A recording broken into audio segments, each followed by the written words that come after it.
नमस्कार, आप देख रहे हैं तहलका वर्धा में हूं आपके साथ प्रिया पांडे। वक्फ संशोधन बिल पर बनी संयुक्त संसदीय समिति ने वक्फ संपत्तियों में वर्षों से रह रहे किराएदारों के अधिकारों पर अपनी रिपोर्ट में एक बड़ी चिंता जताई है। रिपोर्ट के पेज 407 और 408 में बताया गया है कि दिल्ली वक्फ किराएदार कल्याण संघ ने संसदीय समिति के सामने अपनी गंभीर परेशानियां रखी थी और उनका कहना था कि पिछले 75 सालों से वक्फ बोर्ड की दुकानों में अपनी रोजी रोटी कमा रहे थे, लेकिन अब वक्फ उनके साथ अतिक्रमणकारी जैसा बर्ताव कर रहा है, जो पूरी तरह गलत और मनमाना है।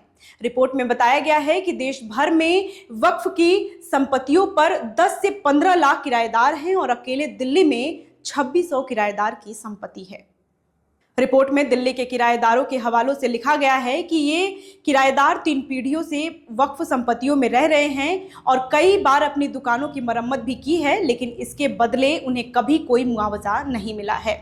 इसके अलावा वक्फ बोर्ड ने समय समय पर इनसे बड़ी राशि दान के रूप में ली है और किराया भी बढ़ाया है, लेकिन अब इन्हीं किराएदारों को संपत्तियों की नीलामी का सामना करना पड़ रहा है। संसदीय समिति की रिपोर्ट में बताया गया है कि जब एक किराएदार की मौत होती है तो उनके उत्तराधिकारी को अधिकार नहीं दिया जाता है और उनसे फीस वसूलने की कोशिश किया जाता है, जो पूरी तरह से अनुचित है। संसदीय समिति ने इन सभी चिंताओं को गंभीरता से लिया है और सरकार से सख्त कदम उठाने की अपील की है।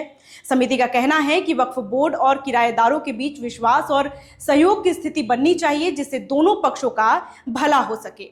अब सरकार पर दबाव बढ़ गया है कि वह वक्फ किराएदारों के अधिकारों को बचाने के लिए जरूरी कदम उठाए और उनका भविष्य सुरक्षित करे। समिति ने अपनी रिपोर्ट में यह भी सिफारिश की है कि वक्फ किराएदारों के बीच डर को खत्म करने के लिए वक्फ संपत्तियों का किराया बढ़ने और बेदखली से बचने के लिए लंबी अवधि के पट्टे दिए जाएं, जिससे किराएदारों का भविष्य सुरक्षित रहेगा और वक्फ संपत्तियों की स्थिति भी बेहतर होगी। समिति ने मंत्रालय से अपील की है कि वे पूरे देश में वक्फ किराएदारों की समस्याओं पर विचार करें और उनके अधिकारों की रक्षा करने के लिए कानूनी कदम उठाएं। ऐसे ही तमाम खबरों के लिए आप बने रहें तहलका वर्धा के साथ। धन्यवाद।